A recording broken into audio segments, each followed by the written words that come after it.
Hi everybody and welcome back to FANG Friday. I'm Ross Healy, Chairman of Strategic Analysis Corporation, and each week we review the 6 FANG stocks that we follow using the principles of structural valuation analysis to find out where the stocks are, where they have been, and where we think that they're going to be.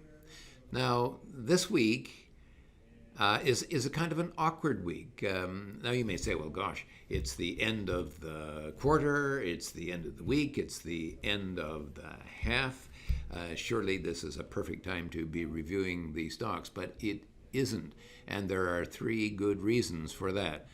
The first one, actually, is the fact that we have those 2 huge egos confronting each other on the G20 for kind of a global mastery of bluster. And heavens knows how that's going to work out in the next 2 or 3 days. But actually, on a more, actually really in a more profound basis, to be perfectly honest. And anytime you're at the end of a quarter, then we are looking to see what's happening to earnings in the immediate future, and more importantly, what is going to be happening to the balance sheet values, because that will affect the structural valuation analysis. Anyway, let's go and take a look at the 6 FANGs and see where we're at. Okay, so the first stock we're going to review is actually is the easiest one, which is Amazon, which remains a buy hold. You can see that the company stock just continues to float right along that HB3 level, and as I said last week, you'll remember that the slope of that HB3 level is a little over 30% a year. So just essentially by standing still and doing not much, you're getting some pretty nice growth as a long-term investment. The second stock I want to review is Facebook, which last week we saw had pulled back over its mid-super growth price. That is 5.5 times its book value, and it is holding there right now, and we maintain a buy hold on this stock. The third stock has been really a sell from the get-go when we started doing the FANG Friday reviews, and the stock has fallen very nicely from its low super growth price. That's 4.5 times book value. Hasn't quite got down to its super growth price yet. That's 3.5 times book value. But allow me to say something about the SG price, and that is to say it is a very, very powerful support and resistance level, so that if the stock gets down there at some point during the week or in the next little while, we definitely would want to be buying this stock at least for a rebound. So make sure that you bookmark this one and watch it carefully. Okay, the fourth stock that we want to review is Netflix, and although we've had a sell avoid recommendation on it, the stock is actually, as you can see here, fundamentally just moved dead sideways since we started this FANG Friday review. The next stock I want to talk about is NVIDIA, and here is one which you will want to pay some close attention.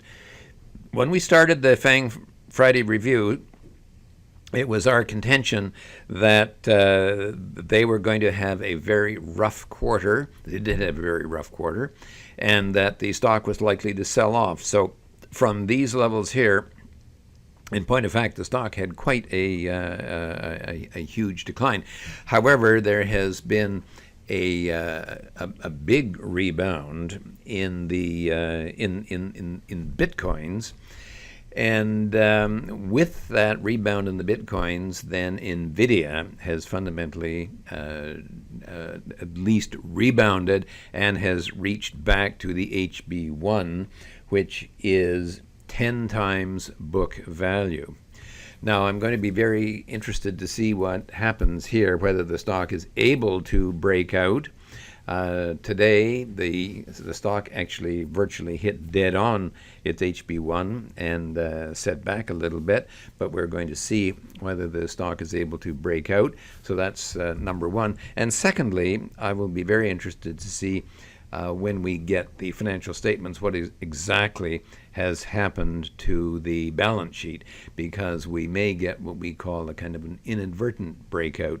That is to say, you see here before the line has bent up a little bit, but if we get a fresh balance sheet and the book value has fallen, we may well get an inadvertent breakout.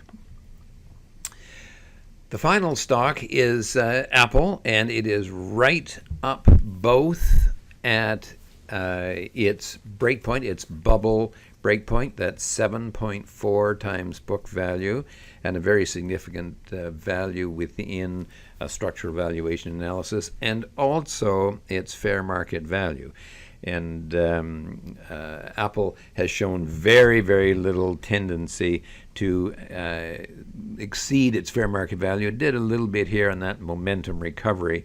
Right now, it's kind of struggling. I don't see that it's going to get anywhere. What I am interested in, of course, is what's going to happen to the balance sheet, because this is a company which has been buying back stock.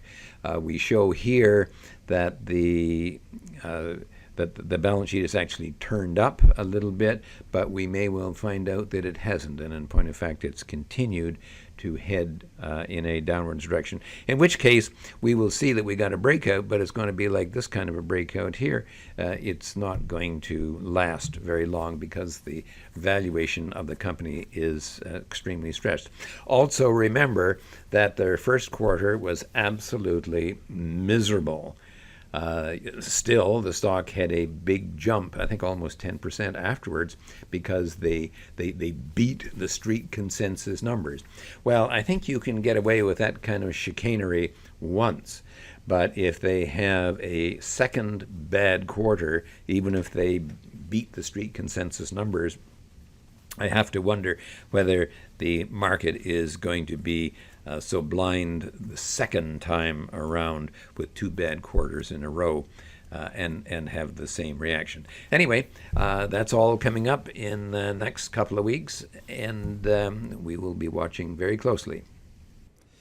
Okay, so that was a look at the FANGs this week. In summary, what we have are two FANG stocks, Facebook and Amazon, which we maintain hold buys on. The Netflix, which we resolutely are avoiding and actually hasn't really gone anywhere in the past few months. But we also have three stocks now that you need to be watching very carefully. The first one is Google, which is coming right down to a very powerful support breakpoint. The second one is NVIDIA, which we don't know what's going to happen. You know, the revitalization of the Bitcoin, maybe it's going to propel the stock higher. Maybe it's running out of gas right now as we speak. And the third one is Apple, which is also at a critical breakpoint and needs to be watched very carefully. Anyway, this is Ross Healy reminding you that nothing, including investing, is difficult if you have the right tools. I'll see you next week.